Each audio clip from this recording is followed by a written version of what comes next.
Hey, what's going on, everyone? Welcome to the JT Effect. I am your host, John F. Thomas. For everybody that is tuning in, please feel free to hit the like button, hit the subscribe button. If you haven't been to the Black Boss channel before, hit the subscribe button, leave a comment.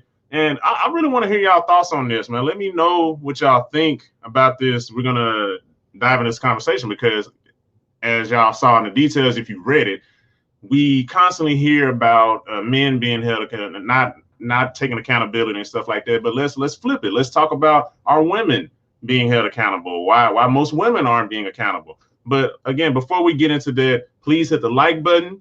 Hit the like button so people can see. And remember to share this video so the more people can see this. And we'll be right back right after this intro.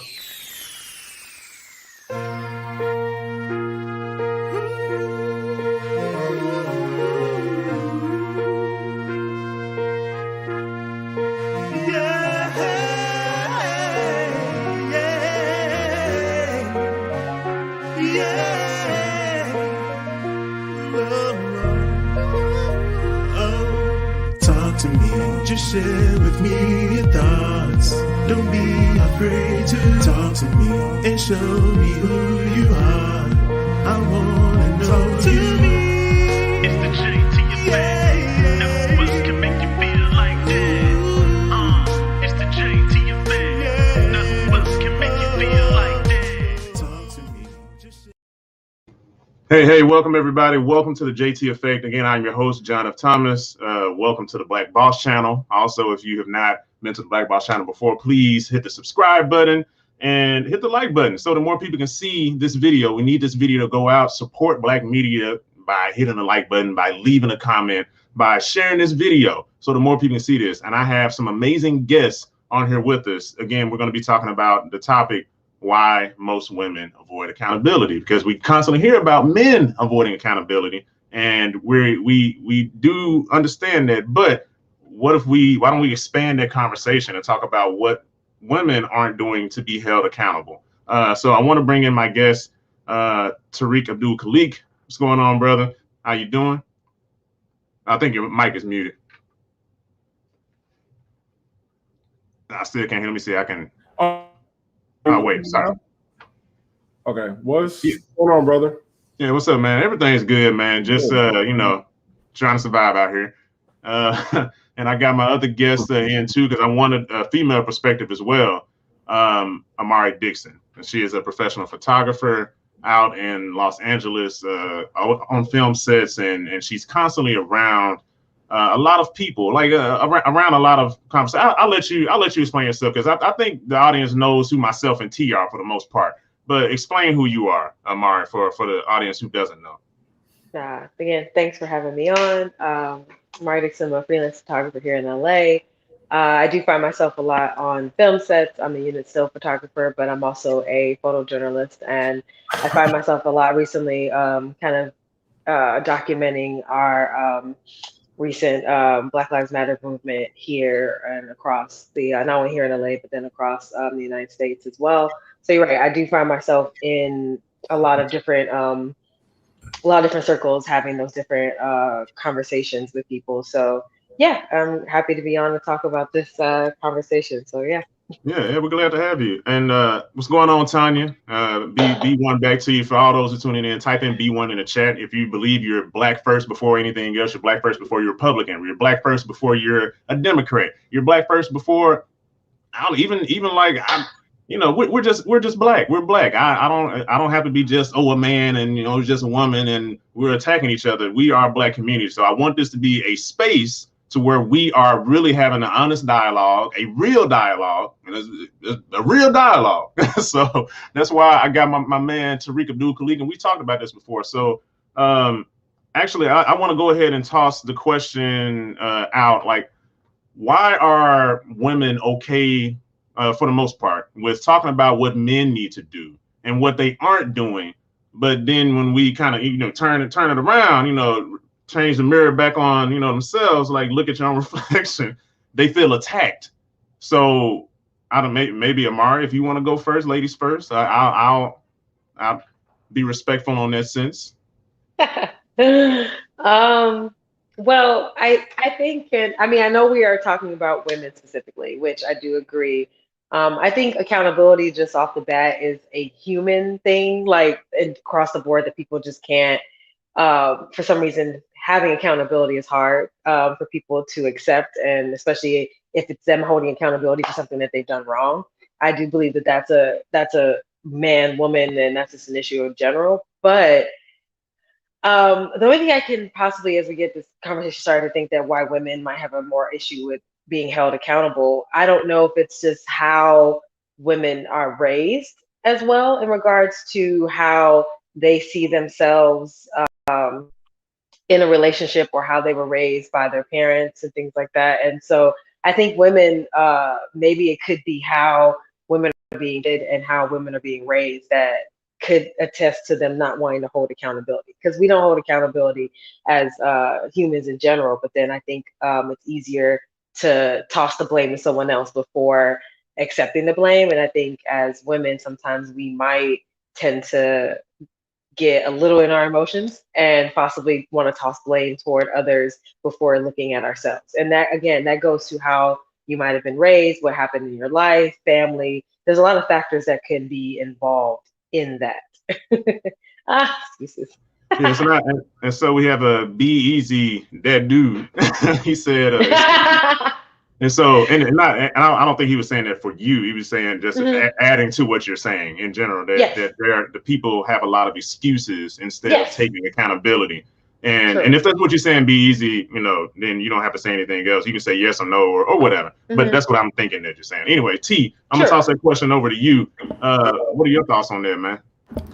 I think it is, in my opinion, and I put a lot of things on the media. It's a concerted effort to keep, men and women apart from each other, because prior to social media, men were being held accountable for a lot of things. There were a lot of books written to women about, what type of man to look for.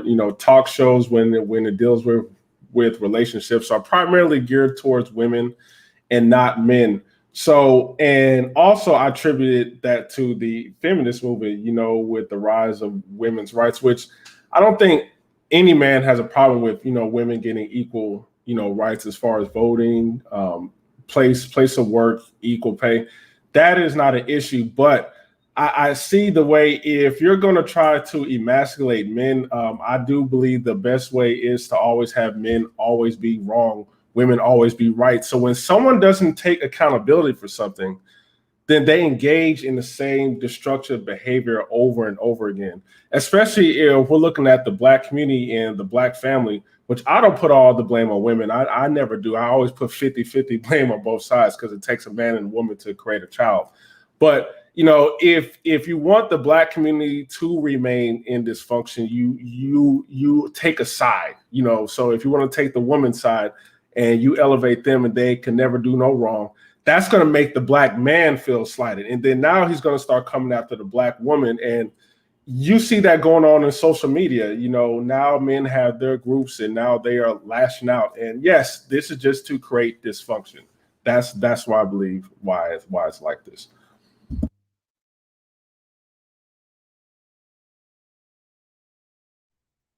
Is your mic working, brother? Oh, my bad.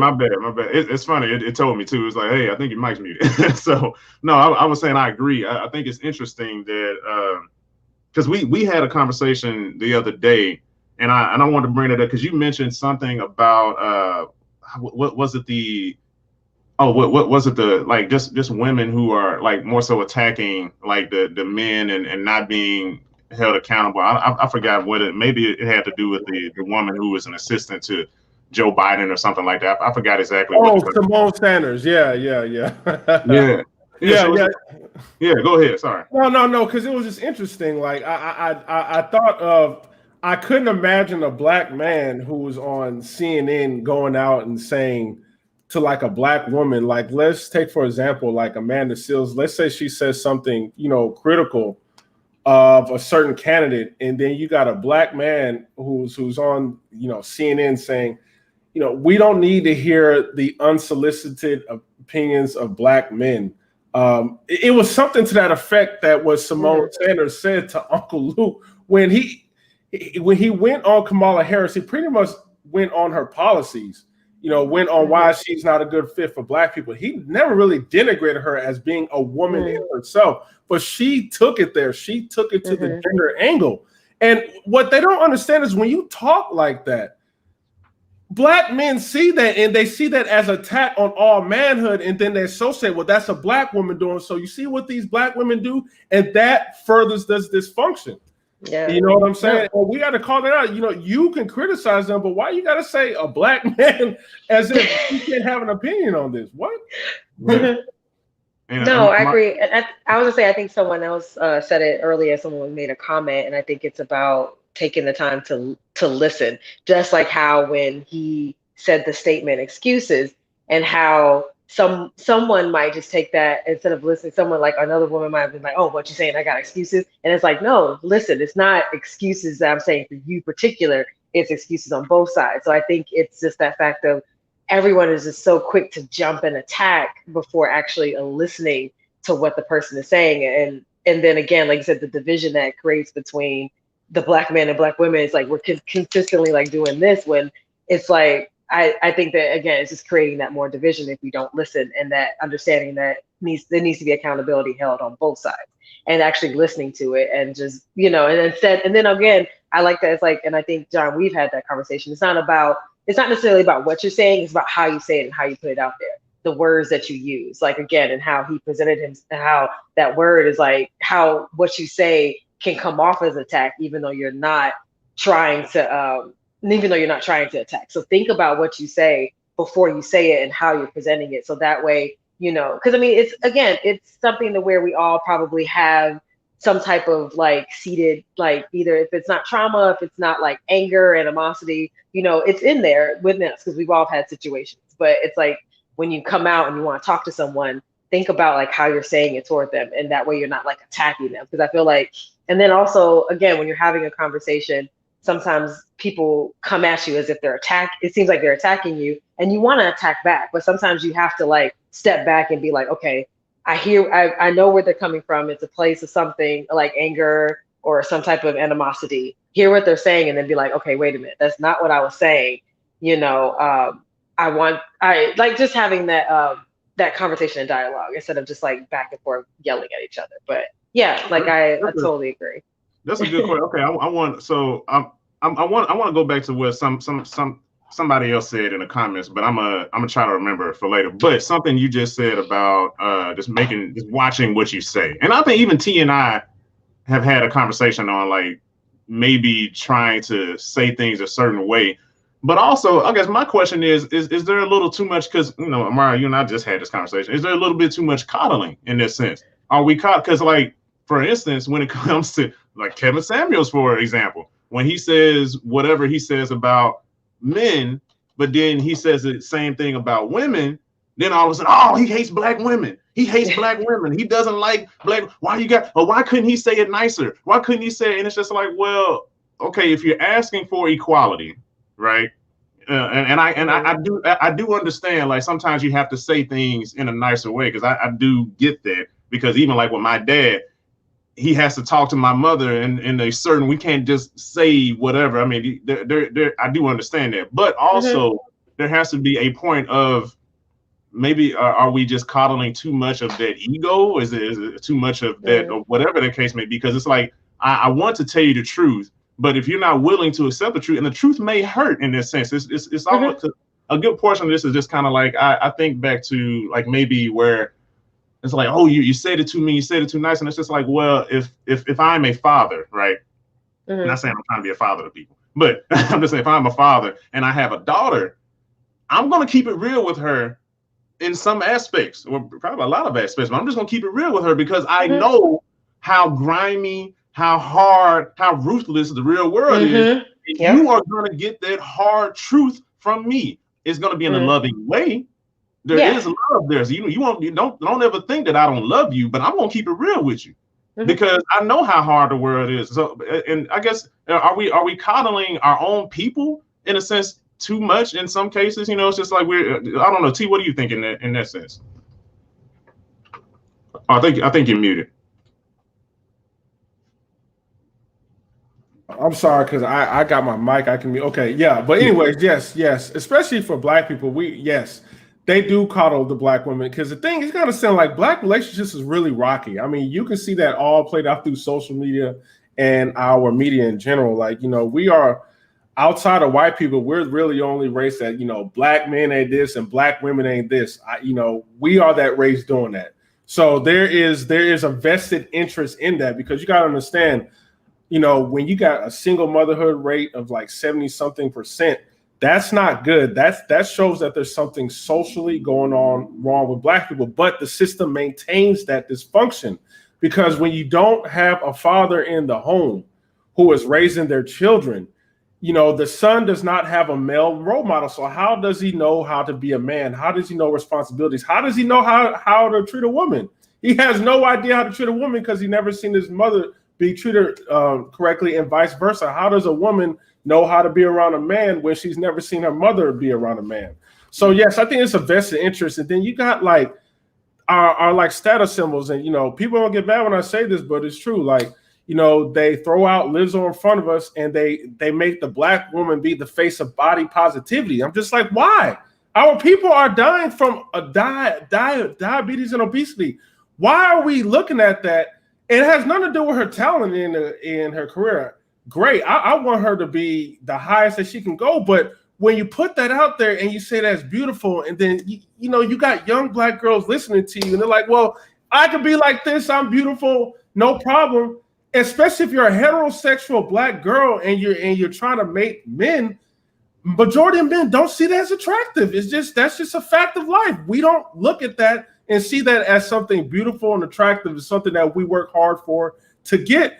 But sadly, the media, the illusion is telling our women that that's okay, which is further messing up black relationships. But that's just one example, though. But then I have a question with Lizzo, like, and you can correct me if I'm wrong. Please let me know if I'm wrong. Like, as of late recently, since she's hit the scene, she has like said that she has lost and said that she's doing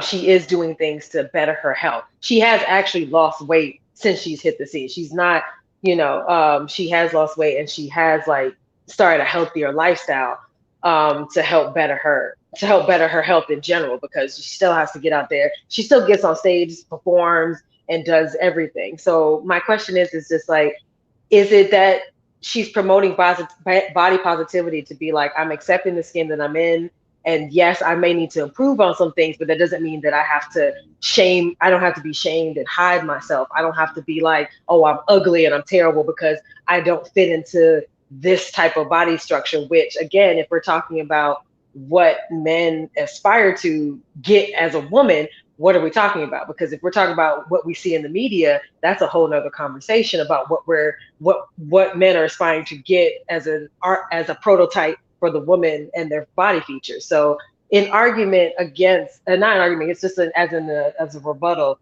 to Lizzo, I hear what you're saying though, because diabetes, everything like that is serious. It is serious among the Black community. It's a serious issue. And so I've seen body positivity also in the male modeling world. But in the male modeling world, as of recently, there's a male model that I follow. I cannot remember his name, but he was recently featured on Fenty, and he's now featured on something else. And he's I would say a fluffier guy, but yet he's still healthy and he speaks body positivity. So in regards to that Lizzo thing, it's like I still feel like she's speaking body positivity in a sense of that I'm happy in the skin that I am, I'm getting better, but that doesn't mean I have to be shameful and hide myself and drape myself in like big clothing, or I'm not worthy of love because I'm not of this certain size. So that's what I think that she's saying. I can't pull it up right now, but I feel like she's also talked about getting healthier, but also just being positive and happy in the body you're in. Just because she is a bigger girl doesn't mean she has to like shame herself or that she's not worthy of love, like because she looks like that. And there are some men that appreciate a thicker woman, and that's okay, but she can be healthier as well and still be of a certain size. So again, that's the thing, because it's like, well, I don't think it was like it was kind of messy how that came about, because I think a lot of people were attacking the media narrative more so than Lizzo. It wasn't really Lizzo But I mean, that's how. But you have all these people that would try to spin it, even like how I was watching a movie last night, and Amari was joking with me about I was saying something about one of the characters, and it was like, oh, you making fun of you making fun of deaf people now. You're making fun, even though that was in jest.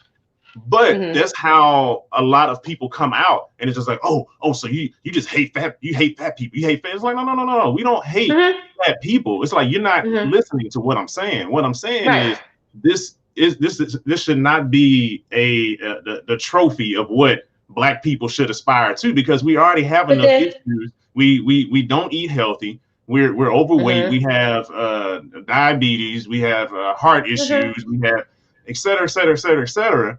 And that's one of the things, like even Michelle Obama caught a lot of flack for trying to make America healthier, like having healthy lunch and foods. And she got attacked for that. She got flack for having muscles. So I mean, she got flack for having muscles and showing her arms and having biceps, because then they were just like, oh, she's too muscular. She's too. So it's just like, it's like, again, I hear what you're saying though, but who created the narrative that she was like? Again, I think that's where it is. The argument of the media is like, what did Lizzo actually say? Like what? And that's why I went to her and like looking at her, like, what is she actually saying about what she wants to represent, as opposed to what the media and everybody else and people are turning into that whole issue that was happening. And from what I saw, if I can remember on her pages, and what she talked about was her being happy in the skin that she's in and being positive about herself, knowing she still has to improve. Yes, we all have to improve on things, but that doesn't mean she has to, like, be drowned in depression. The one thing I can say is, when you observe the body positivity movement, first of all, it's catered towards women. I don't see a lot of men who are obese and just like, I'm body positivity. Most men, in my experience, if you call them fat, they know they're fat and they know they got to work on it. They are not in this state where it's just like, yo, I'm just beautiful. I love my fatness. I'm beautiful the way I am. No, they understand they're fat. That's why they don't get that offense when you call a man fat. And there is that stigma where, you call a woman fat, that especially from a man, that's kind of rude. That stigma hurts women more than men. And I believe the reason why is, in heterosexual relationships, men are more visual. As far as, if we approach women, the first thing we approach on is her beauty. We don't know anything about her mind. We don't know nothing about that. That comes secondary. But for a man to walk to you and approach you, he's not going to get turned on just by hearing your voice and you are talking about degrees. Once he lays his eyes on you and you are very attractive to him, that's going to turn him on to, wow, okay, she's a beautiful woman. Let me go talk to her. And most of the times, I'm not trying to be mean here. I'm really not trying to be mean here. But it's just that when you look at who men put up as beautiful women, you see them post who beautiful women, they are usually people who are in an acceptable size. And Lizzo's situation, and this is no attack to her, but I do see what she's rubbing on her stomach. So I love this fatness, it makes me feel so beautiful. And I just feel like it's that fat acceptance movement that's kind of pushing her out there to say that, because it's good to love yourself. I'm not saying nothing wrong, but in the long run, is that sustainable to be that way? And the good thing is that she is losing weight. That is great. But to me, it's like I study the fat acceptance movement, and it's almost as if they have this thing where I'm gonna work out, but to where I want to be, and it's not to where they actually want to lose weight. It's just like, I'm staying healthy in this shape right here. It's kind of hard to explain, but that's what I see with Lizzo. I don't see like a true, I'm really trying to lose this, because then you go on social media, I'm loving this, I'm loving all this, and you're rubbing on your stomach, then you're twerking in a bikini outfit. I don't know. That's what I see. But I just think that affects heterosexual relationships. And, the media pushes that. I don't think Black women should be the mascot of that. I love Black women.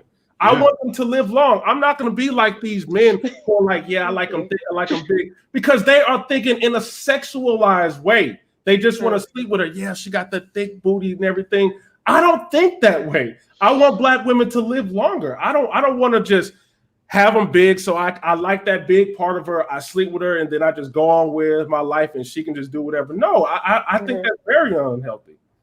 Yeah, I think that there's one thing with like, okay, I like loving black women. Like I love black women, but we shouldn't just, and that's the thing about what the black community. So that's my issue, and I'm gonna ramp it up a little bit here. My issue is we're allowing too many of us. I mean, it's kind of like, oh, y'all remember when the elections were happening? Remember when Trump was going against Biden, and we had all this get out and vote, and then when it was around Martin Luther King Day, we had twerking on the steps, twerking, and it was just like, what the hell? And a lot of these things, then as soon as you say something about them, then it's, oh, why are you we're just taking back whatever, blah blah blah blah blah. And it's like, no, that isn't very, like, there. I honestly believe, because every community, if we're honest, if we're being honest, every community has a code of conduct. We used to have a code of conduct, but we bought into this narrative from mainstream media and really from the Western society. In a sense, we bought into this idea that, okay, I can do, like, forget whatever conduct or trying to appease my community, trying to appease my family. I'm going to do whatever the hell I want to do. I don't care about anybody. It's more so of an individualistic thinking.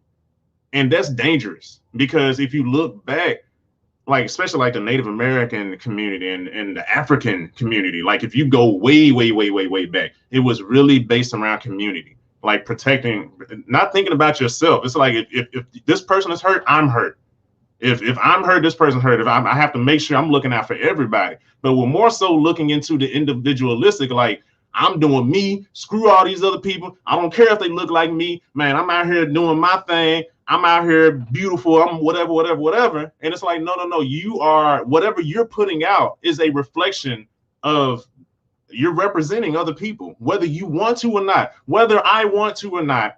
No matter, like with rappers who go up and say, man, that ain't got nothing to do with me, man. All this, politics and all these kids and whatever, me saying I'm shooting this, I'm shooting that.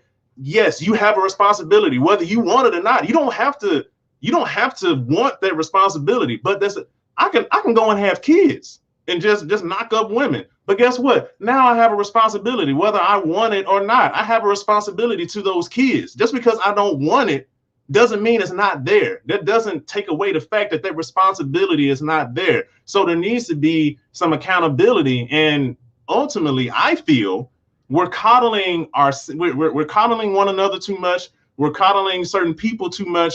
We have to start holding them accountable and stop taking every critique as an attack. Like, there are critiques out of love.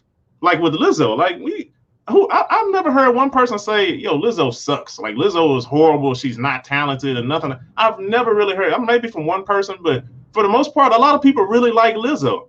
But also, just like T said, I want her to live a long life. I want her to be healthy. I want her to be happy. If she's happy now, that's great. But also, hey, try to eat healthier, lose weight. I want to see you live a long life. I want to see you have your family and flourish and grow. But this, I'm just out here being, and it's going to be hard to get the attention, just like T and I were talking about the other day. And he was saying, it's funny because a lot of people don't want to talk about this. When it comes to people who are bigger, typically you have to reach out. Now, if it's a woman that's slimmed down, she don't have to reach out too much.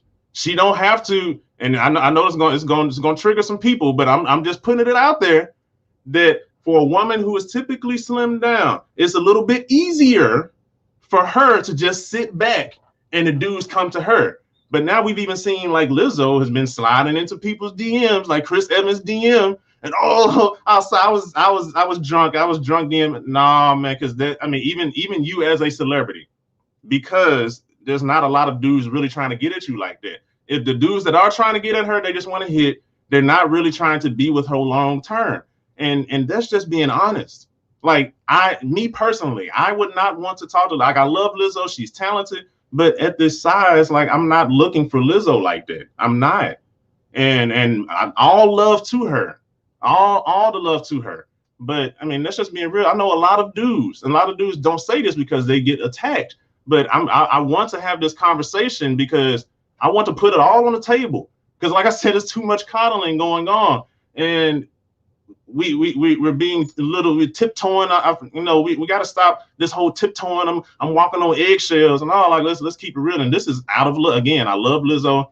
When her music come on, I'm jamming, I'm moving, I'm grooving. Cause hey, she is tight, But also, it's just like if she came and started flirting with me, I wouldn't be trying to holler at her like that. And let's just being real, because there is a certain level. I mean, same thing like when women want a guy who, I want a guy that looks like he has to be, like somebody said earlier, has to be 6 feet tall, has to have abs and all this other stuff. Okay, so it's okay when like so let's say it's okay when women want and they have their goals, but now men are being attacked for stating what they want.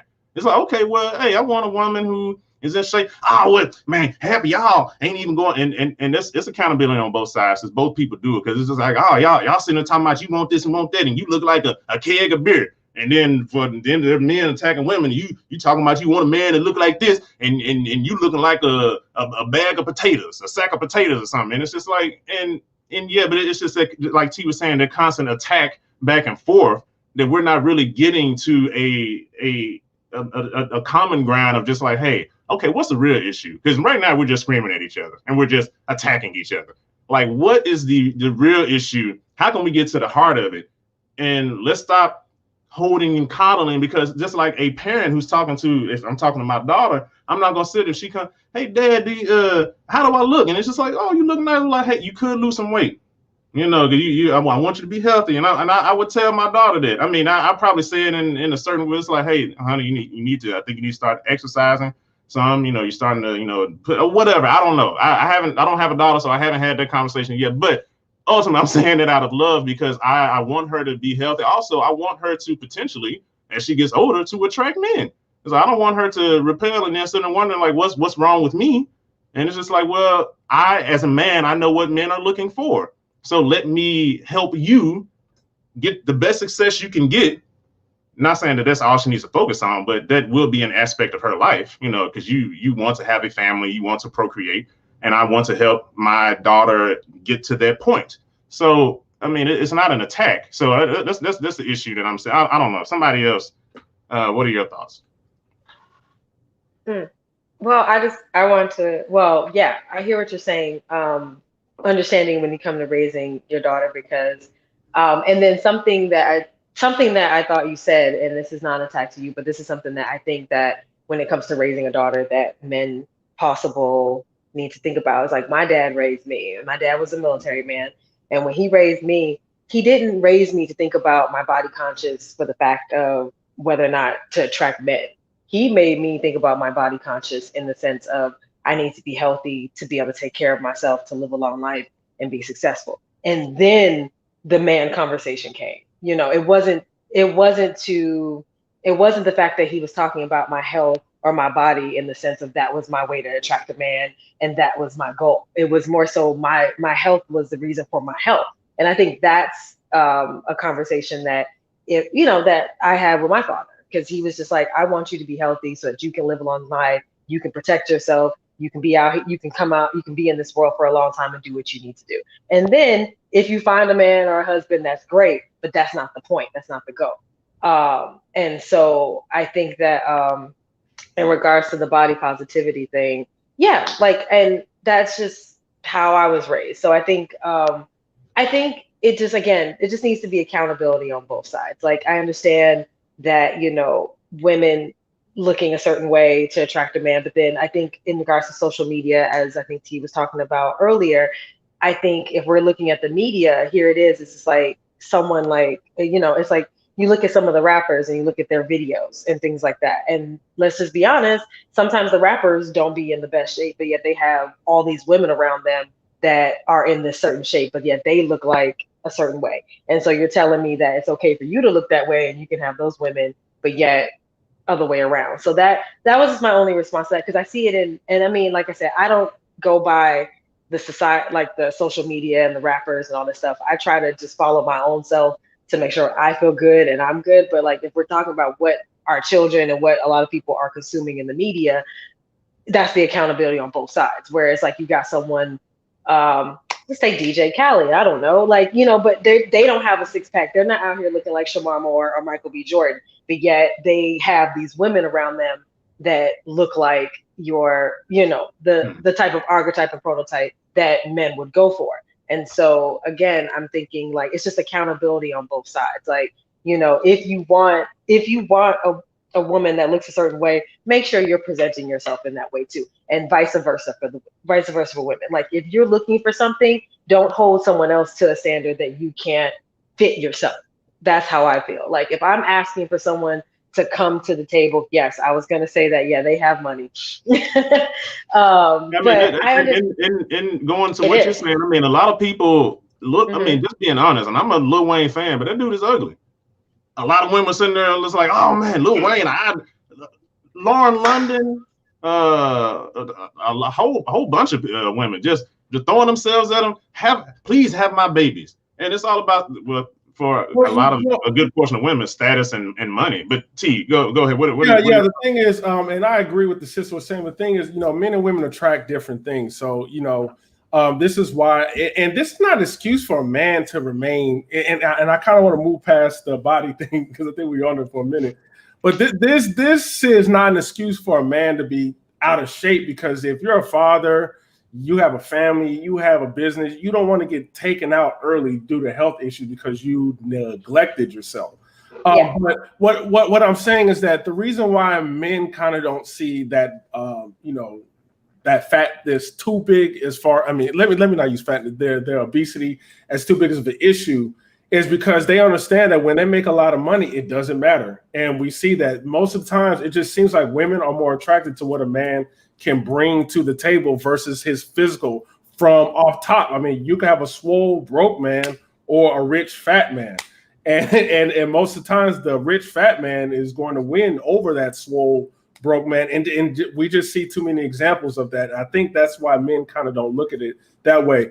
And that's the thing I don't like what the media does, because the media doesn't really explain men's preferences. And this is what's causing the division, because we hear so many things what women like, where women internally think, well, if I like this in a man, then men like this in us as women, and it's totally different. Like if you have a man who takes care of himself, he's got a good life, he's economically sound. Coming to him saying how much you're a boss and your degrees and how you're independent, that's not really like, whoa, I got me a good one. It's not, that type of stuff doesn't matter. We are more attracted to like the feminine side of her. She's cooperative, she's a good companion.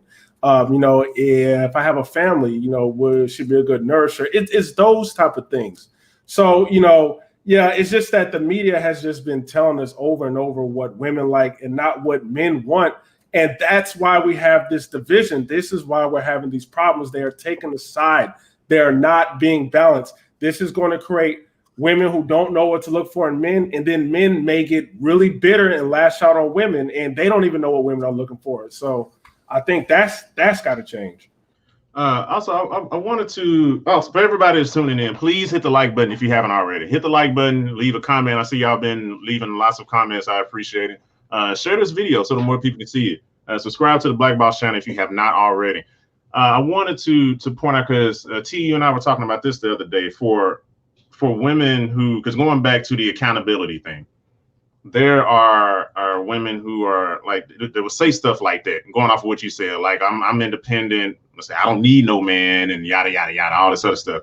And on one hand, for me, like I'm glad to see, because there has been that push for Black women to support one another more, right? Because typically women are kind of competitive against one another, not as there's not as strong as a community amongst women as there is men, and because that's just known. And I love that Black women have been trying to push against that and be more supportive and uplift one another, because we are dealing with a lot of, we're being attacked on so many sides of tearing down our view of ourselves, not loving ourselves, not loving the skin you're in, not loving Black people in general, and we're pushing back against that, and I love it. But also I'm seeing certain things to where it's getting to a point to where some of your friends, or so let's say some women who are maybe in toxic relationships or with men that they don't need to be in with, and or they're doing whatever else, or that maybe just like we were talking about with Lizzo, like, you know, just showing a bikini and just not even being healthy or whatever the case may be. And you see flame emoji, get it, girl, yeah, look at you, yeah, boo, you know, just basically pushing them up and all that stuff, and to where you're not having people around you who are being real, who are not holding you accountable, or at least just keeping it real with you, you know. And that's kind of across the board in general, but I've been seeing it particularly. It's not helpful in this conversation about, like, I guess, women being held accountable. So is that a problem, or am I reaching here in this sense? I don't know. So I think you're muted, T. Yeah, and like I said, they are doing that. You know, I just want Black people to understand that if there's a gender war, it's intentional, okay? To mess up our families. You know, because you know, I see in Black circles that we think we just biologically, like, men just biologically just hate women and vice versa, but we still manage sleeping with each other. We hate each other, then we sleep with each other, and we have to understand, we don't control the media. So the media, of course, if they're going to put a man out, especially a Black man who's going to talk about relationships and things of that nature, they're going to put the man who's always, you know, calling women B's and H's. You know, they're gonna elevate the worst of Black men to betray what a man is, and they're going to do it vice versa with the women. But the thing with the women, to make them feel like they're above the man, yes, they are going to coddle the women more. And, you know, when a woman believes that she's above a man and all men are just sex objects and that's it, she's not going to need them. And as men, we kind of, you know, when we make our money and, you know, we get successful, of course, it's always good to have, like, a beautiful woman by your side. Like, you want that lady. You are biologically attracted to that woman. It doesn't matter if you have these biases against them, or if a woman did something to you. If you see a woman that's beautiful, and we all know what that does to us as men, it's like, wow. And yeah, you would probably want to go talk to her and get to know her. But, you know, it's just that the way the media has told women that, you know, they don't need men. You know, women may turn down good men, and then now that man is bitter, and now he's going off against all women, and it just creates a vicious cycle. Yeah. Amari, you have any thoughts? Well, yeah, because I know I saw some comments about the independent woman and saying that I don't need a man. And I think there's, like, and I saw someone say communication is key. And I think that's a big part of it. Because I think what maybe, and I could be wrong, I think when women are talking about, like, I don't need a man, I think we're talking about in the sense of, as humans, like, I saw this thing about how we as men and women, you shouldn't be looking to someone to complete something in yourself.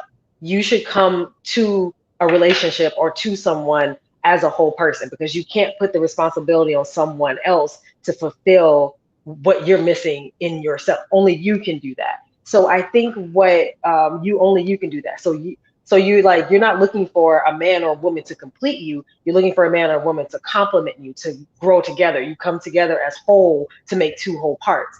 And so I think when women or anybody who says that I'm independent and I don't need a man, I think that's kind of where we generate from. It's like, yes, I might say I don't need a man because there's this society tells us as a woman, that's where our worth lies. Like, we need men. We need to be married. We need to have a man for our life to be complete. And that's not necessarily the case. I'm a single woman. I'm by myself. I am whole and complete without a man.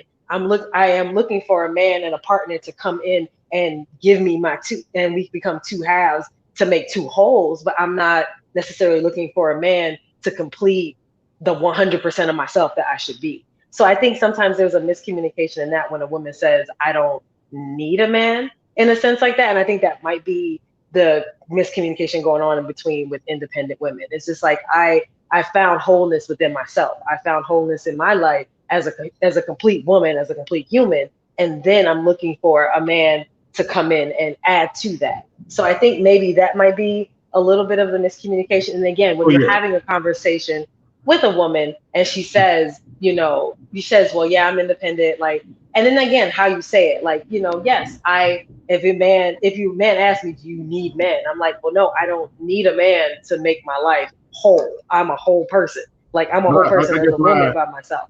my question for you would be, okay, so, and I understand that. I guess I don't want to speak for T. I think T understands it too. But but I understand that, yeah, we do need that for self, to be whole. You need to be whole as a person before you bring somebody else into, so you need to work on self for sure. Yeah. But I don't, and this is just me looking at other communities, I don't see a lot of other, like the Jewish community, saying I don't need a man. I don't see any Jewish women saying I don't need a man. I don't see any Asian women saying I don't need a man, like in the Asian community. I don't see not a lot of, maybe some in the Hispanic community, but a lot of Hispanic women don't say that either. They don't say I don't need a man. I mean, they might say it, but then they will eventually get with a man because family is very important in the Hispanic community.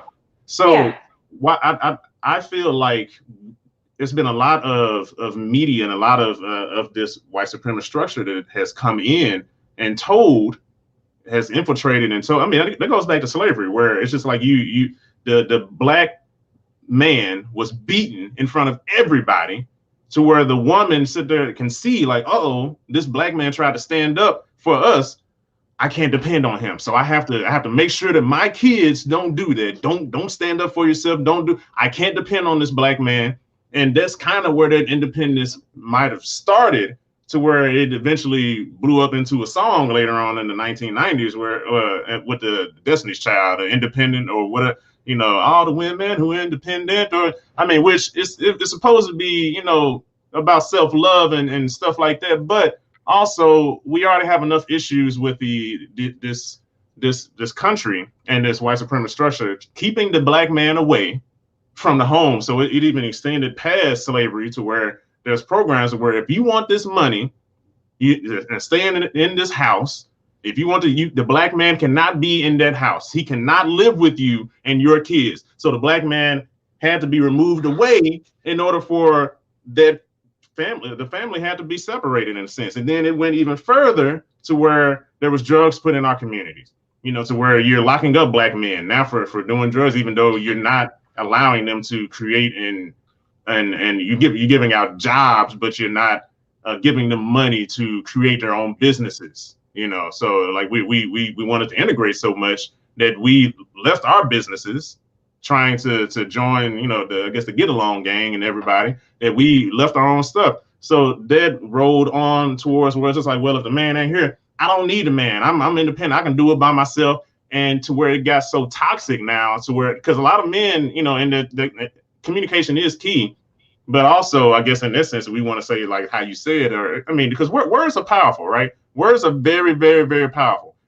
If there's a woman that's saying, I don't need no man, I'm independent, it don't matter whatever she might mean. It's just, okay, I'm hearing you don't need a man in the house. So hey, I'm moving, I'm doing my own thing. Like that's cool. So if you don't need, not saying I'm not saying I need a man. I can't do anything without a man. No, that's not the case. But I feel like there's been, it's too heavily put on one side. Independent. You don't need a man. Look, girl, you getting all the degrees and stuff by yourself. You don't even need a man. Forgive your black men. And then even with the recent election, there's always an attack on black men, to where it's just, oh, well, all these people that voted for Trump, it's the black man's a black man. Well, what about the black women? It goes back to accountability. Black women their percentage increased too for their votes for Trump, but no one wants to hold them accountable. Like, so there needs to be accountability that we have to, as a community, put on them. Like, you have to hold you accountable as a woman, and self-accountability, self-responsibility. So I don't, what are your thoughts with that? I know I said a lot. I'm sorry. Go ahead, T. I think your mic's muted. Go ahead, T. Yeah, they understand, like I said, they understand what's going on in the Black community as far as the single motherhood rate. And, you know, the dangerous thing about the hyper independence is if a young boy is raised and he sees his, you know, his mother raising him and anything, I don't have a problem with that. It's a sad situation that a woman has to raise a child by herself because it's not easy. Like, a child is not easy to raise. That is tough. That can masculinize you because now you are the protector and the provider. You know, where you don't have that man there to do all the heavy lifting. You know, the protecting. The woman got to take all that role. So they understand that is masculizing our women, and they're pushing that. You know, it's crazy. These people say they love Black people so much, but they don't teach us anything about family building. And it's like they get in our women's ear and say, yeah, he ain't nothing. And I'm like, that is not conducive to our community. You know, if you guys really, I would say to the media, how about we have a genuine conversation with what's going on with Black people, you know, with our family structure. Seems like the Black men are having some issues, like they're on social media. Let's have an open forum and then come up with a solution. Let's come up with the solution to end this, because I'm telling you, the way this gender war is going and the way the media is taking sides, it's only going to get worse. I don't see the Black situation getting any better. And I don't put 100% blame on the Black woman, because the Black woman does not control the media. She is not in control. She may get hired, but she doesn't control it. So, you know, we have to make sure that we keep our eyesight on who is really behind all this. Yeah. No, Amari, do you have any thoughts with that? No, I agree. I agree 100% with what T said. I agree. It starts down to a fundamental conversation about how do we reduce that, you know, that single mother raising the children by herself, so that way that the media doesn't have, you know, an edge over like the narrative of what's happening. Because like you said, I know quite a few single mothers that have to take on that role and that masculine role. And it's like, and so it's like, it's 50-50. It's like, so it's like, you can't blame a single mother for feeling and being that way and being that independent and that like masculine and that like that carrying that presence about herself, because she has to, because she's raising a child on her own.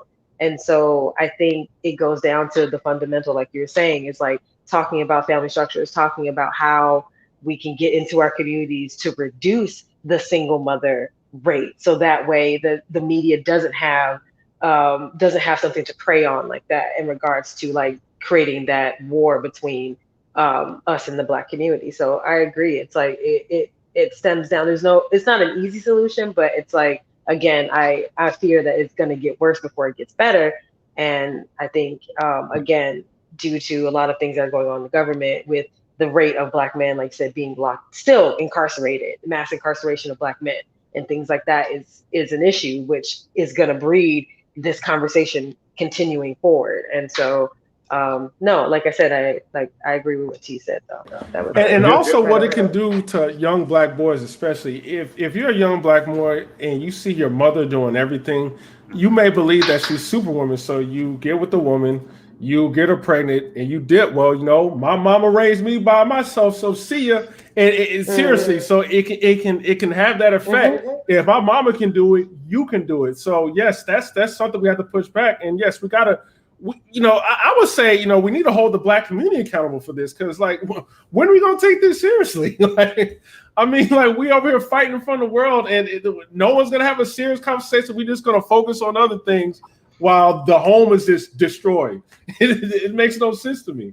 Yeah, and also to add to that, with the young boy seeing what the mother is doing everything by herself. Let's say he does get with another woman and he marries her. And he stays. Let's say he does stay. Is he well equipped as a man, because he hasn't really had that father figure, or maybe he has. Hopefully there's some uncles or there's some cousins around that can help. But if you don't have that father figure around or in the home, then chances are he's not going to be able I don't know how to change a tire, or I don't know how to fix the sink, or I don't know how to whatever, do the stuff that a man needs to do in a relationship, because he hasn't been trained to do so. There was not, I didn't see a man around that did that stuff. So we have to think about that too. You know, to where it's a lot of far-reaching complications, you know, that come on down the line. Like, how is this affecting us, and how has it been affecting us? You know, and not saying that a person, like, if there are any, you know, people in this that has been raised in a single household, you know, with a mother, you know, maybe you did grow up and you became a beautiful and strong man. You know, there's nothing against you. You're different. You're like a LeBron James. You know, you're a unicorn, and you know, with everybody else. But for the other people who aren't as fortunate, you know, enough, or, you know, doesn't have the wherewithal, the know-how, chances are, I'm talking about those kids that grow up that don't know what it means to be a man, that can't really fulfill their role as a man in the relationship because of there wasn't a man around, and us as a community wasn't holding just us ourselves accountable, you know. So going back to what T was saying, just having community accountability. Like I said, I feel like we need to have a code of conduct. There needs to be a code of conduct, because we're letting too much stuff slide. You know, just whether that's people just, you know, like I said, when we were talking about with Lizzo, like, you know, just unhealthy images of ourselves, or these rappers who are out here saying any and everything, you know, toxic that our kids are partaking, just saying unhealthy things that our kids are absorbing without them hearing the good stuff. Like what happened to the rappers that talk, you know, about good things, about, you know, being educated, about, you know, because it's not all about drugs and bitches and hoes. It's not all about that, you know. But that's what, again, the media wants to push, and this government overall. That's why they grabbed a hold of hip hop and perverted it. You know, they basically contorted it, and they changed it to where now you have all these rappers that talk about whatever, and now we have even celebrities that are going out there, or so-called black leaders that are going out and not looking out for our best interests. So there needs to be a lot more accountability, not only for ourselves, but for those who are supposed to represent us. And that's not us necessarily attacking them, but I'm holding you accountable, because there's people who look up to you. There's people, and also, even though I'm a grown person, I see you, in a sense, you are influencing me too. So, you know, like that, let's just be real, you know, because I mean, when Barack Obama got in office, symbolically, I was like, oh man, that's cool. A black person is president. But also the stuff that he wasn't doing, that affects me too, even though, again, I'm a grown man. But, you know, oh dang, Obama, you could have done more. You could have inspired me even more, or whatever. So that's what I'm saying. Like, we're taking on these positions, and these people have a responsibility. And we're coddling all these people too much, to where it's just like we're taking away their responsibility. No. That's your responsibility. This is your responsibility, whether you want it or not. I'm sorry, that's real life. You have to take that responsibility. You know, so those are my 2 cents in there. Yeah, T, you gonna say something? No, I was just gonna add something. The other dangerous thing about the accountability part on women is how they're kind of pushing women to do quite dangerous, irresponsible actions, such as, you know, if let's take, for example, if like a man and a woman gets super drunk and they have sex, and the woman, you know, she can just say, I raped you. I mean, excuse me, I raped you. He raped me. But see, what you got to be careful of, and yes, the man is always held accountable. But what that says is, you can do whatever you want, and the man is always accountable. But you don't ever want to be in that situation, because, you know, you can get an STD that way. You can have an unwanted child. Anything can happen to you. So you don't want to just be, I can do anything because, you know, the media says the man is at fault. That means, like, you know, I'm going to be around some men who I know who are not good for me to be around, and I'm going to act in your way, dress in your way. I'm going to take whatever drugs, and whatever happens, I faint, you know, they're going to be there to help me. No, there's some really grimy men out there.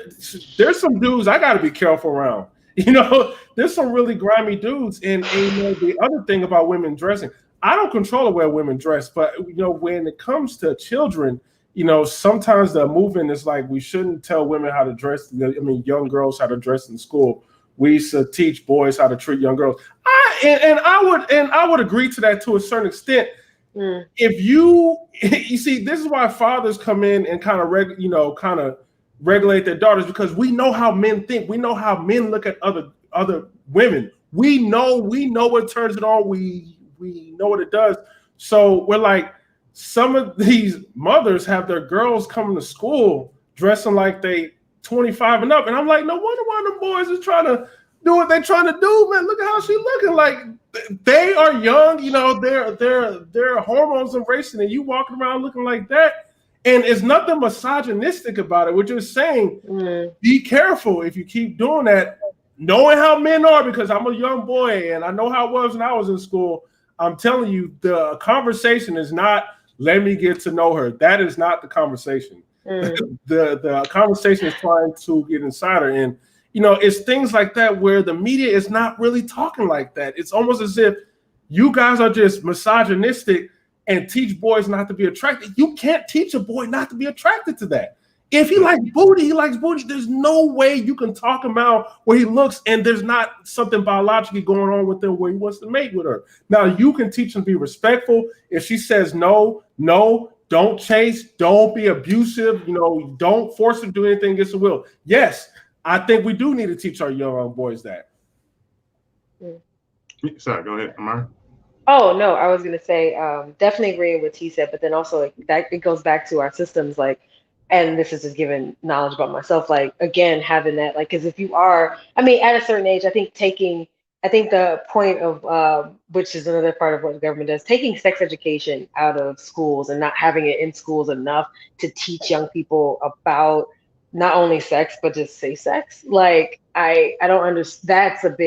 That was a big just like what, because. And then again, it goes back to the parent and then parenting. It was just like, I was taught myself, like by my dad, like, you know, again, right, like men out there, I was a young man, this is what I thought. But then my mother came around and she was just like, you need to have some accountability. So that way you don't end up unwanted pregnant or whatever. So you need to make sure you take care of yourself. So it's just like that accountability on both sides. Like as women, I feel like, and then again, I don't know, and I've gotten this.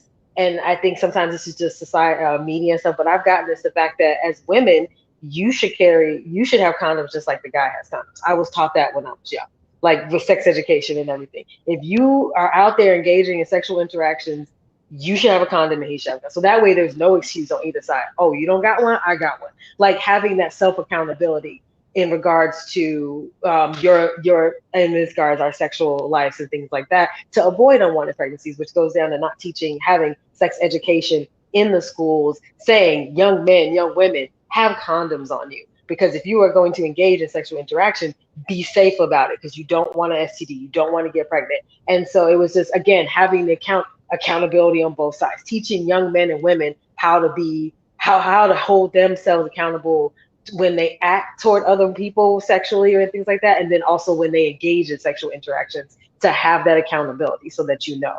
And I think, again, that goes down to taking sex education out of schools, and the rise in young teen single mothers and pregnancies is just, again, that's a statistic that has happened. And I think, again, and then, I mean, and I know this is just a rarity, but I got like, people looked at me, and then again, I think society sometimes does this, and this could be what media perpetuates. As a woman that carries condoms, and I do, because if I'm sexually active, I'm gonna have something on me, because if you don't have it, oh, I got it. Oh, really? Okay, then no.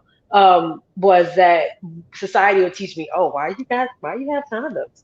Why are you promiscuous girl? Oh my God. And it was just like, wait a minute, why are we just like why are we like, and then I think that might have like enacted a lot of like gone against like negatively women to carry condoms and things like that, and you get looked at like you're like this harlot and things like that because you carry condoms. No, I carry condoms because I am sexually active and I want to make sure I don't have an unwanted pregnancy. So again, I think sometimes society bats against women having accountability for themselves in some ways, which again that's the media and a lot of other things, the media train that, you know, does what they do. But again, like I said, that self-accountability and taking sex education out and teaching young men and women from that age to how to hold themselves accountable before trying to put that on somebody else. So yeah, that was just my 2 cents on that. And last thing, because I was talking about I think T and I talked about this. We talked about a lot of stuff the other day, but I definitely did talk with Amari about this, and this will be the last question that I have. So I filled in Amari on this topic today, women holding accountability, because of the panel that I was on before about the woman who went out with the guy, and she was like, "Oh, I need to get my kids some food before we go out, on a date together." So she went out.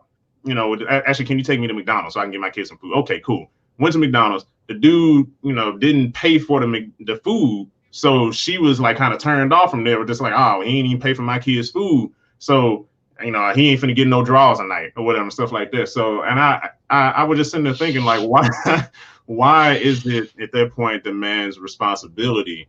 These are your kids. It's like, I don't even know you. And to me, that kind of goes back to just the accountability. Those are your kids. That if the man just so chooses to want to pay for the kids' food, that's his choice. But if he doesn't, like, he doesn't know you, he doesn't owe you or your kids anything. So I feel like even in that conversation, there was so many like, well, yeah, why didn't he just why? And then there was dudes, well, why didn't it's just a $6, $7 meal, whatever. Blah. It's just like, okay, so what? Why are you adding a responsibility that's not this person's responsibility in that sense? Now, whether if he wants to add that to his plate, great, but if he doesn't, then what? So that's my issue with the self accountability. Like, those are your kids. You take care of your kids. Also, we were talking like, why are you even bringing kind of this person around your kids in the first place? It's just like, you don't even know this guy. And like, I remember when I went out on a date with somebody.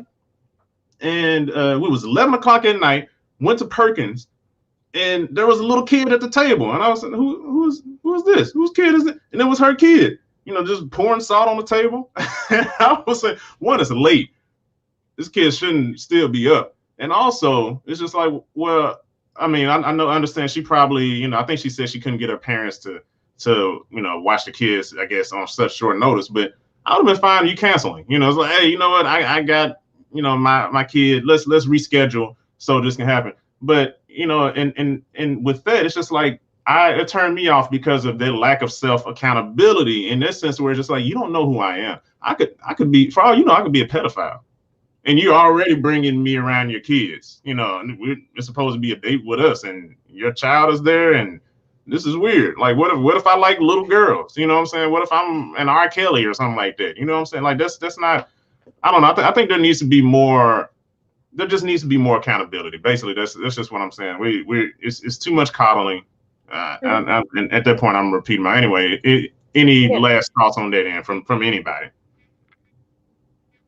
Go ahead, T. Your mic's muted. You think you're muted? I think, I got two mutes going on. But anyways, like I said, man, it's like that for relationship dysfunction. That, like, this is intentional. And the thing is, guys like Kevin Samuels wouldn't even be popular had there been balanced discussions on what men want out of relationships versus it being one-sided. You know what I'm saying? So all of this is intentional, and it's like a shock that we hear guys talk like Kevin Samuels, because you don't hear it. But if you hear, guys, criticize men or women criticize men, it's something that we hear, and men are kind of more receptive to it. Like, we hear it all the time. So it's no longer a shock. But now the pendulum's kind of swinging the other way. It's kind of a shock, but I kind of want it to be, that shock to go away so we can finally know what men want, and then men finally know what women want, and we could change the way we move and behave so we can come together. Because that's really, once we have more healthy families where we have Black man, woman, and child, and more people are raised like that, especially if you had a mother and father life, you don't grow up with this bias that all women ain't this and that, because you have a mother and you see how she moves, and you grow in love with her. You have sisters, you have aunts, and you love them, and vice versa. Versus if you're born in a chaotic family, you may grow up having those biases, especially for our young women, because it doesn't really help them. Because I'm telling you, man, I talk to a lot of Black women who've been messed with while they're young. And that alone, that right there can have you hate men. Just that alone can be traumatic. And we got to do something to reverse that. Yeah. Amari, did you have something to? Well, no, like T hitting on points about the Black family and like that structure. But then also, I think going to that, I think again, which I think we're tackling a lot as of COVID, is mental health in the Black community. I think that is a big topic that I think hasn't been discussed and is now on discussion. And we as people in the Black community um, are seeking that mental health so that we can, learn to deal with those things. And I think that's a big important part because as the Black community, we're just taught to like bear it, grin it, bear it, and move on. And we shouldn't. We should be able to seek help to be able to discuss and like work through our past traumatic systems so we can break generational curses and not pass it along to our children and our children's children. Like we need to deal with our mental health and the things that we deal with so we don't pass it on to the next generation. So we can be a generation of curse breakers and generational breakers of like these things that have been passed down from generation to generation. And I think dealing with the mental health, like you said, as I've taught and I've been a teacher and I've taught and talked to young kids and women and young kids, and there is a large way of young girls that have been, molested or raped and things like that. And that does affect you and how you look at men. And I think if they're able to get the proper mental health to deal with that, they will be able to not only be able to function just as a whole woman themselves, be able to re-enter into society and like find them, a good man or find them a man without having this, traumatic thing to go against. Like they just think all men are just like this and that. And that's not even just in a relationship. That's just men that they meet in general, men in the workplace, just for them to be able to function normally around men so that they can have that healthy balance. So, but no, it's just, and that goes back to, like you said, that conversation with, I couldn't like, if you can't find a babysitter, you don't go on a date. Like, I don't understand why that's just not common sense. But like, if you can't find a babysitter, you don't go on a date.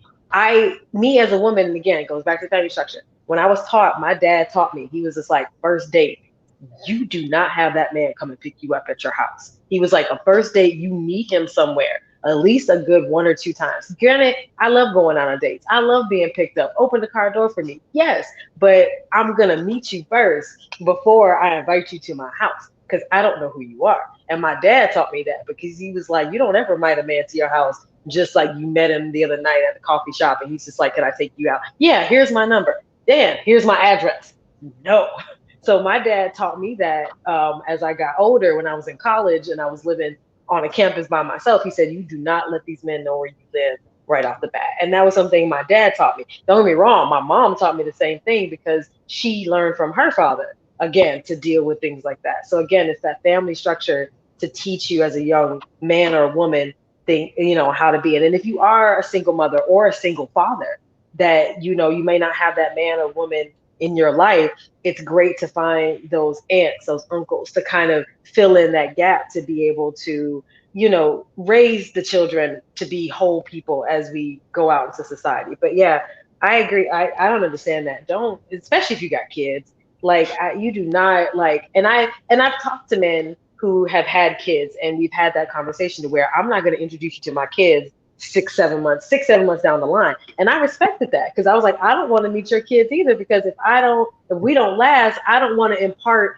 anything on your children and you just like, and then I'm gone. Like, no. So it's like having those communication, honest discussions, and really building up that family structure so that we can have whole human beings out here operating the world and we can break these generational curses. Because again, it's just a continuation from what has been done to us beginning, breaking down that family structure that's continuing from slavery. Now it's just it's a new slavery era. It's like just new. It's the same thing, just a new time. And it's evolved. Yeah.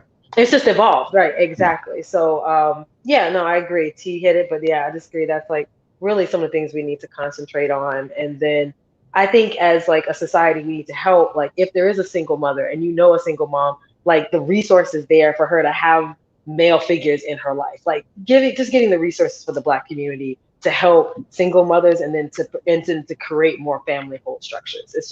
It's a lot, but I think I think these dialogues are very important and I appreciate these. Like we have to understand that, like, and having these communications and dialogues, understand, I know we as women, we do things that are so messed up and men do things that are so messed up. but we need to acknowledge that we do messed up stuff together so we can move forward. Yeah, So, you hear that, Joe Biden? Joe Biden, we need resources, tangibles. no, I don't want to hear resources. nothing about jobs, Joe. I don't care about jobs. I want money.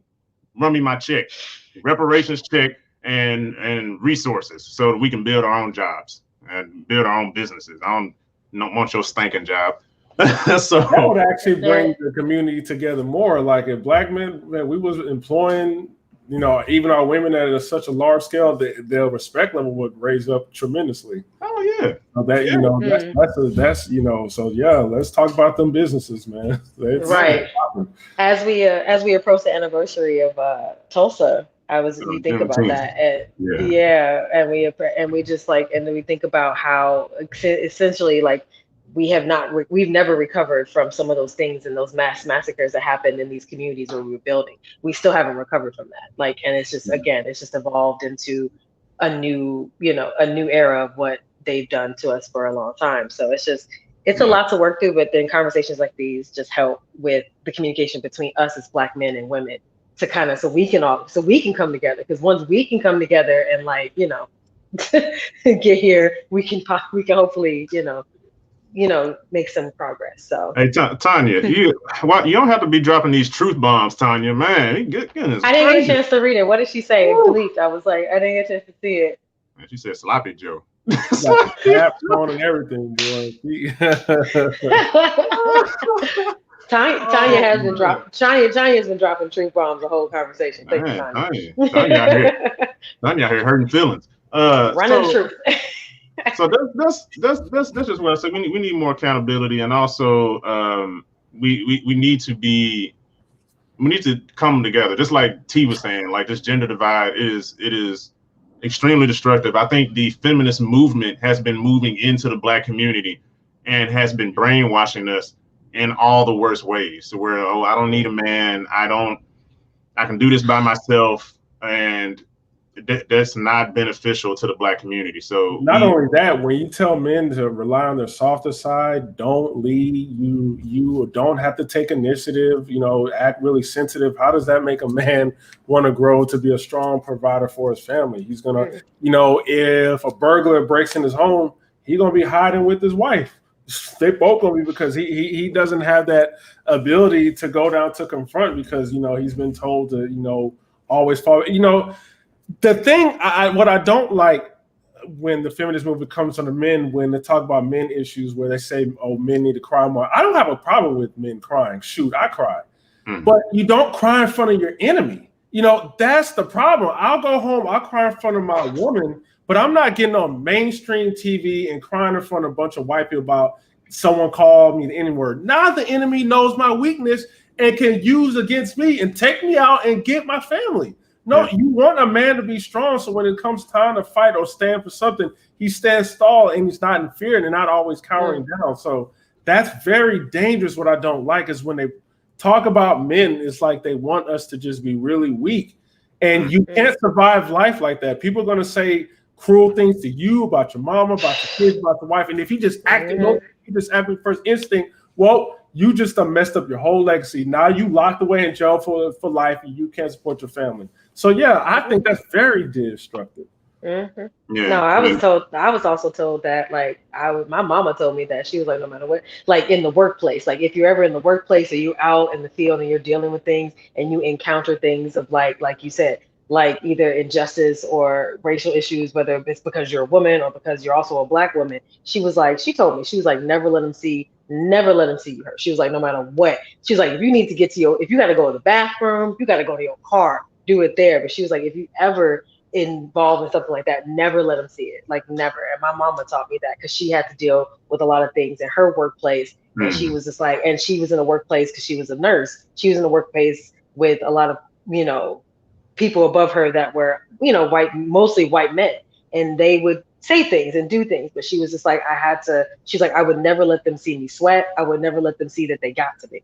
And yeah, 100%. Yeah, we have to move a lot smarter. That is true. And I think this is what I'll end on, because we are actually I don't know if you saw T that Faye Bishop, she's a part of the network. She mentioned The Coddling of the American Mind. It's a book that I started. I got the audio book.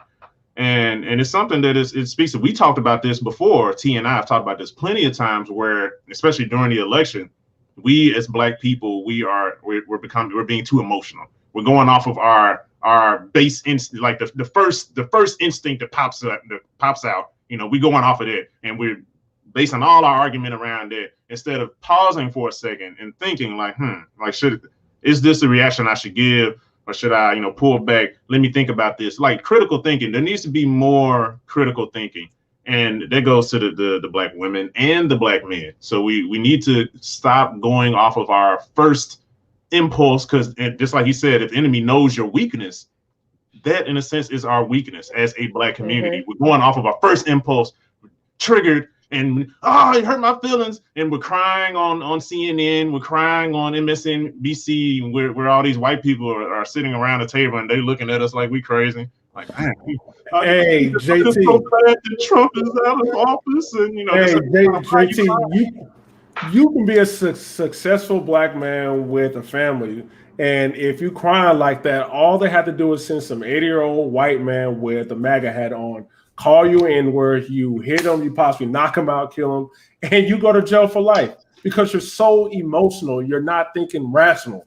You're not thinking about the things that you have to lose. So yes, especially for Black men, we got to be really cognizant of that, because just like that young brother at Dunkin' Donuts, I think a 70-year-old called him the N-word, a 70-year-old person. So he knocks him, he hits him.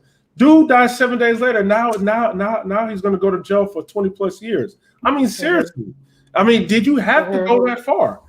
No. It's like he didn't. It's like unless he comes at you unless he puts his hands on you, then you can put it in self-defense. But because you're going off of anger, you go right into that first emotion. And now, I think I heard about that story. And now you're just like you're facing murder. Like it's they could claim that it was because of you hitting him is the reason why he's dead. So it's like. And it's something we've heard in movies. My grandmama said it. It's chess, not checkers. We have to move smart. We have to move more smartly instead of fast and like emotionally. We have to think, and critical thinking is definitely something we have to like think about as we maneuver in this world nowadays. We do. We have to. We got to think smartly because our enemy is. Now moving forward, we have to start thinking more critically, because I mean that. Just like Mark said, our enemy is definitely doing that. They are playing chess, and we're out here playing checkers. We're bringing the wrong pieces to the board. That's like this. That's not the game we're playing here. So we have to stop. I mean, we have emotions, and that is a beautiful thing. That we are an emotional people. But it's also smart. I think that's another aspect of not having really the man in place and taking the man out, that we've become more emotional as a people, because a lot of our men are locked up. To whereas you need both, but also it helps because sometimes the men can help bring in. They're like, okay, wait. I know we're angry. Let's think about this though. How do we want to move forward? Because sometimes, I mean, I love my Black women. They be like, yo, we need to go. No, this person said this. Okay, hold on, baby, hold on. Let me, as a man, let's think about this. I don't do it. Do we really need to get into this fight? I know this person said this, then, whatever. But let's just be very cognizant about that. But I think that'll be it from this. I appreciate y'all for tuning in. Thank y'all for tuning in, man. If y'all gotta go ahead and bounce out. I'll see y'all later. Thank you, T. Thank you, Amari. For everybody that wants to help support Black media, please feel free to. You can patronize here for like this channel. You can patronize, be an investor for the JT Effect. If you want to invest $1, $5, or $10. Feel free to do that. Just go to anchor.fm/thejteffect/support. Again, that's anchor.fm/thejteffect/support. Or if you want to give more, you can go to paypal.me/ThomasHarryVisions, or you can cash at me. I appreciate y'all for tuning in, because we need to support Black media. We're talking about media is doing all this destructive stuff, but we need to invest in our own Black media that does positive things for our community. So that's why I try to have these intelligent conversations, these open discussions, these raw, truthful conversations. And you could help invest in a Black media channel like that instead of just putting out this propaganda that's against the Black community. We need to invest in Black media that is for the Black community. So thank y'all. I really appreciate it. Again, hit the like button, share this video if you have not, if you feel like this will be a benefit to other people who need to hear this, share this video. And I'll see y'all next time. I love y'all. Peace. Be good to one another. Be good to each other. Be good to yourself. All right. Love y'all, man. I appreciate this discussion. Y'all are amazing. Y'all tripping me out in this conversation panel. All right. I'll see y'all.